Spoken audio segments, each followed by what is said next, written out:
Hey there, Reverend Sully, Eric O'Sullivan, ordained on the internet. The caveat, as always, please do not burn your hands holding on to my hot takes. If you do, well, that's on you, pal. Today, I'm doing something called the Sci-Fi Book Club. And this is one you've probably never have heard of, and hopefully by the end of the video, you're going to want to go out and get yourself. This is the early 1920s Soviet-Russian We by Evgeny Zamyatin. This is probably the mother of all sci-fi dystopian books. It was the direct influence for George Orwell's 1984 and had a big impact on Aldous Huxley's A Brave New World, although Huxley denied that. Yet it's if you've read all of the cycle of dystopian sci-fi, you can see Wee's footprints all over the history and the body of sci-fi as we know it. It's set in this future world called the One State, where all the walls are glass and there's no privacy. There are no names. There are only numbers, and the state has a complete it's a surveillance state. There is no privacy. There is no individuality, really. There are just people doing jobs, living life. There's no romance, or there are no marriages. You can go to the appropriate office, and you can get a pink slip that can get you a conjugal visit, where you can, if it agrees to with the other individual, for 1/2 hour you can shut the shades and have a conjugal visit, and but you're not allowed to procreate, and people who get knocked up will forfeit their lives after they have the child, and it is just a really interesting book. It's about our protagonist. His name's D503, and he is building the first intergalactic spaceship, and it's called the Integral. And it's what they want to do is go up to the heavens and spread the word of One State, and share this with any other populated planets that they can so find, if they find any. And so D503, he's got a lover. Her name's 090, and his best friend is R13, and they're basically both seeing the same girl here. They both get pink slips, and they have a kind of like not a love triangle. I wouldn't put it that way, not as we know it. But they're all friends. They all hang out. They're just they're like the Buffy Scoobies. And then one day D503 meets I330, who is a dynamically independent person, and who turns D503 onto notions that he never thought of individuality, of romance. He becomes infatuated with her. He falls in love with her. He's smitten. He wants to be in a monogamous relationship. She laughs at this. He goes to her room with his pink slip, and she uses him so she can slip out and do covert things.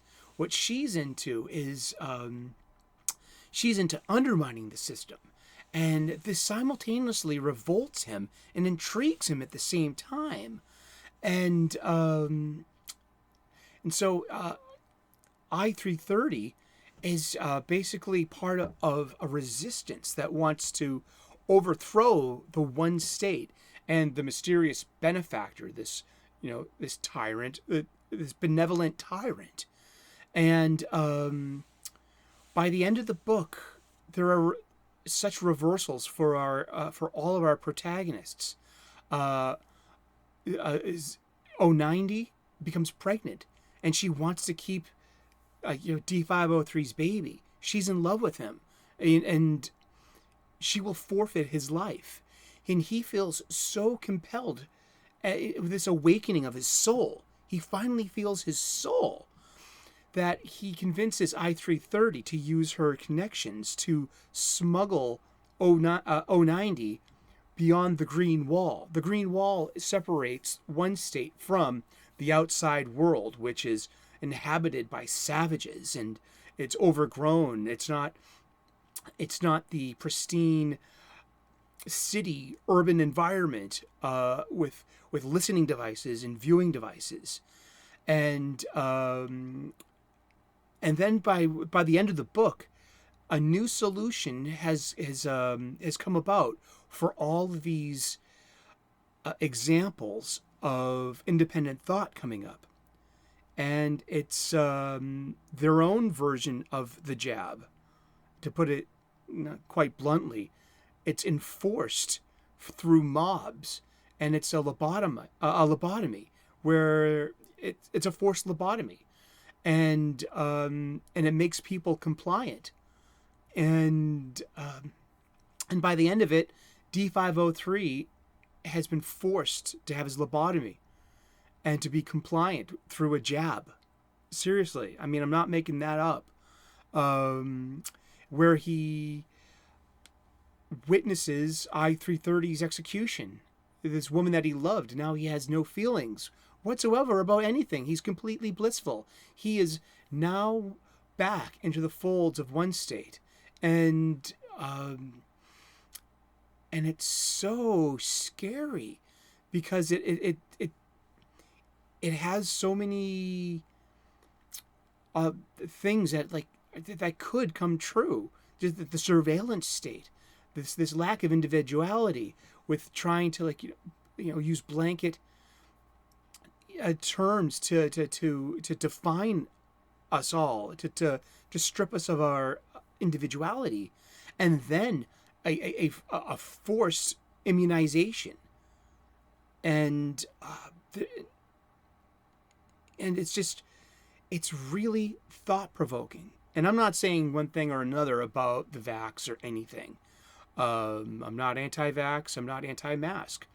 I'm a fan of sci-fi, and I'm a fan of the body of dystopian work, the dystopian books, and I was turned on to this book through one of the great courses on Audible, and it was about utopian and dystopian sci-fi fiction. And I didn't even know this book existed. And I've read it 3 times now. I almost put it down the first time I read it. It was so harrowing and so depressing in a way. But I kept going. And by the end of it, I was just blown away.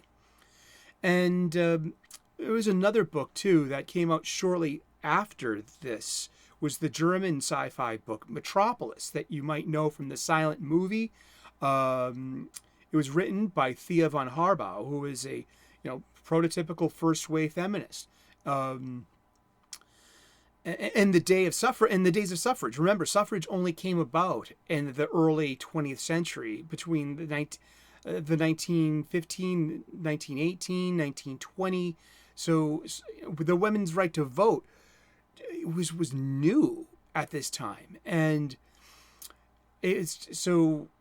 Metropolis itself is its own dystopian future and borrows heavily. I can see the footprints of Zamyatin's we in von Harbou's Metropolis. It's there, and it's there for you to be turned on to, and it's there for you to read. I got my copy from Audible audiobooks. I love Audible audiobooks, and well, what do you think? Have you read Zamyatin's We?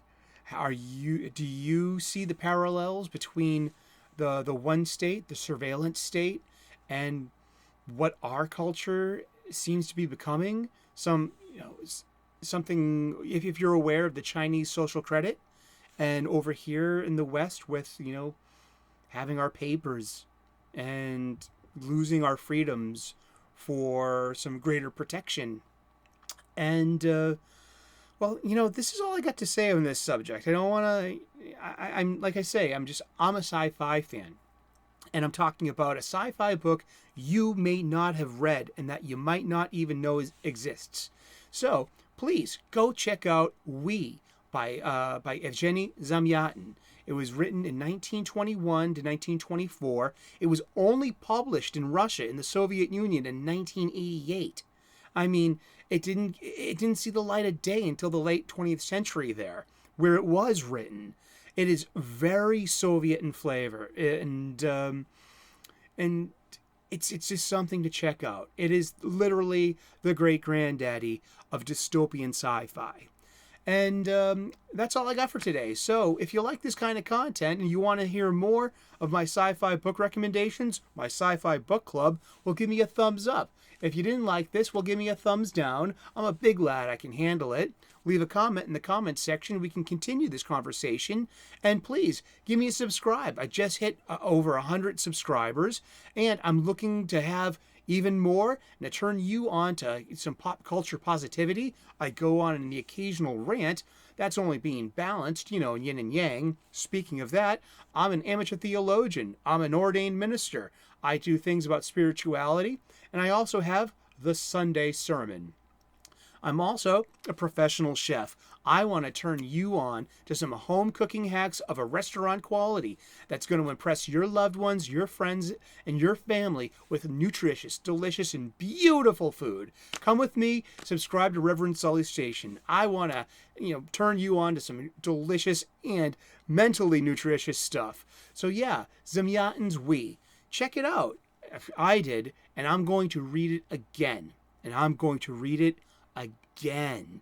Seriously, it is that good. It's harrowing, but stick with it, okay? Well, God bless, namaste, and you have a great day. Thank you for tuning in. Cheers.